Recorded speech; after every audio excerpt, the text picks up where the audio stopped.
काल अपनी अनंत धारा में रहस्य छुपाए रहता है, ऐसे रहस्य जिन्हें केवल अग्नि ही जागृत कर सकती है। आज मैं आपको एक कथा सुना रहा हूं, युद्ध की नहीं, बल्कि उस बालक की जो शांति के लिए जन्मा था, परंतु जिसे त्रिशूलधारी के नाम से जाना गया। कल्पना कीजिए, हिमालयी रात्रि, शीतल वायु बर्फीली चोटियों से होकर गर्जना कर रही है। उस बर्फीले तूफान में एक बालक की चीख शिलाओं से टकराकर गूंजती है। उसके जन्म पर ग्रामवासी देखते हैं कि प्रत्येक दीपक बुझ जाता है। वे फुसफुसाते हैं, वह साधारण नहीं है। उसकी छोटी छाती पर AUM प्रकाशित होता है, किसी ऐसी शक्ति से अंकित है जो अग्नि से भी परे है। उसकी त्वचा चंद्रमा की चांदनी के समान श्वेत है। उसके सिर पर कोई केश नहीं, केवल एक विचित्र गहन आभा उसके चारों ओर लिपटी हुई है। उसकी आंखें सदा बंद रहती हैं, परंतु एक अश्रु बह निकलता है, जो पहले ही उस भार से द्रवित है जिसे वह नाम नहीं दे सकता।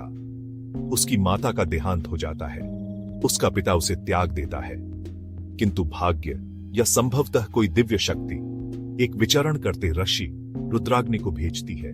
वह वृद्ध सन्यासी बालक को अपने पर्वतीय आश्रम में ले जाता है, संसार के शापों और भय से दूर। रुद्राग्नि प्राचीन है, उसकी दाढ़ी हिम के समान श्वेत है, नेत्र सदा बंद रहते हैं, जब तक कि वह कुछ ऐसा न देख रहा हो जो अन्य कोई नहीं देख सकता।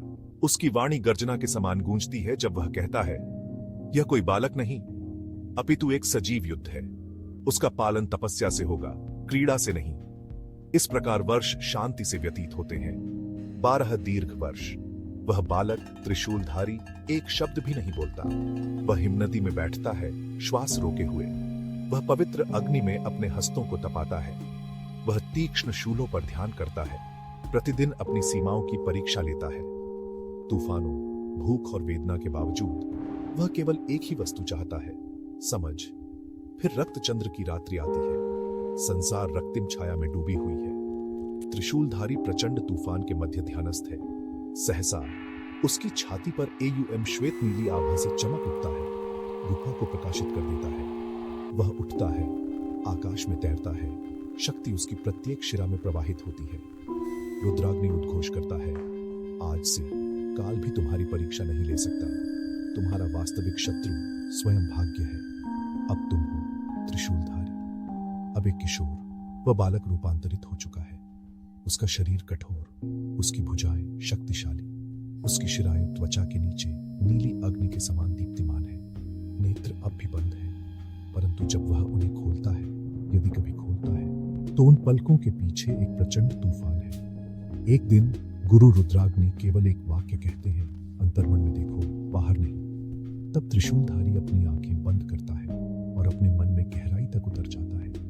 वह स्वयं को एक अंधकारमय गलियारे में चलता हुआ पाता है। मार्ग में ज्वालाएं टिमटिमा रही हैं। अंत में 3 प्रज्वलित नेत्र उसकी प्रतीक्षा कर रहे हैं। तीसरे नेत्र का जागरण।